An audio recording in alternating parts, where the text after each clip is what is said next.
High বন্ধুরা, তো তোমাদেরকে দেখাতে চলেছি আমি ছেলেকে প্রাইভেট থেকে নিয়ে আসবো, মানে টিউশন থেকে নিয়ে আসতে চলেছি। তো তোমাদেরকে দেখাচ্ছি,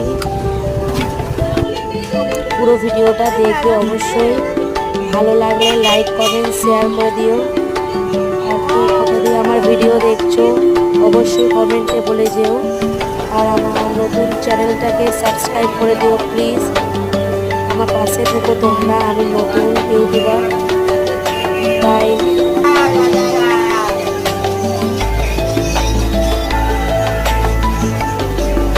এই জায়গাটার নাম হলো বাঙালপাড়া। তো দেখো,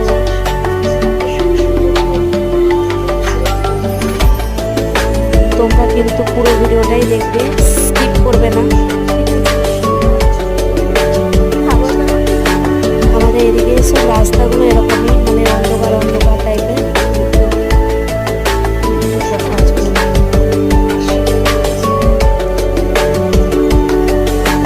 এই যে এই দোকানটা দেখছো, এই দোকানটার পাশে যে ঘরটা, ওই ঘরটাতেই পড়ে। ওটা ওর ম্যাম পড়াচ্ছে ওকে। যাই হোক, মানে পড়ানো হয়ে গেছিলো, একটু মোবাইল দেখাচ্ছিল।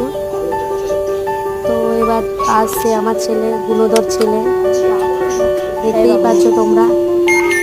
এবার ও দেখতে পেয়েছে আমি ক্যামেরা করছি, তোমাদেরকে বলেছি যে আমি ক্যামেরা যদি করি, ও যদি দেখে নেয় তো একটু মানে অ্যাক্টিং করে। তোমরা হয়তো বুঝতে পারছো কিনা বলতে পারবো না, যতটা পেরেছি তোমাদেরকে দেখানোর চেষ্টা করলাম। আমাদের থেকে অনেক দূরে চলে গেছে আমার ছেলে, এত দৌড়াদৌড়ি লাফালাফি করছে রাস্তার মধ্যে।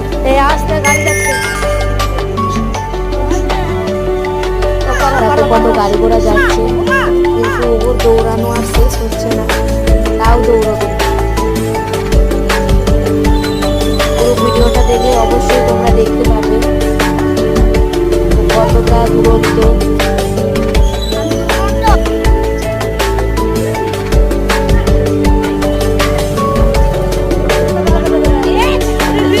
এটা আমাদের মামুন, আমাদের পাড়াই আমার বোন হয়। ও বাসন ধুচ্ছিল, তাই আমি ওকে ভিডিওতে নিলাম। এই যে এটা আমাদের রোড, মানে বাড়ির সামনে রোড। এই হলো বিদ্যাদি স্কুল, বিদ্যাদি গার্লস হাই স্কুল। এটা আমাদের ঠাকুমা, মানে আমার ঠাকুমা, সরি ভক্তিমণ্ডল। এই যে আমার ছেলে রেখে দৌড়ে চলে এসছে, এবার রাস্তায় দৌড়াদৌড়ি করবে, খেলা করবে। যাই হোক, এটা আমাদের শিব মন্দির, আমাদের এই পাড়ার শিব মন্দির এটা।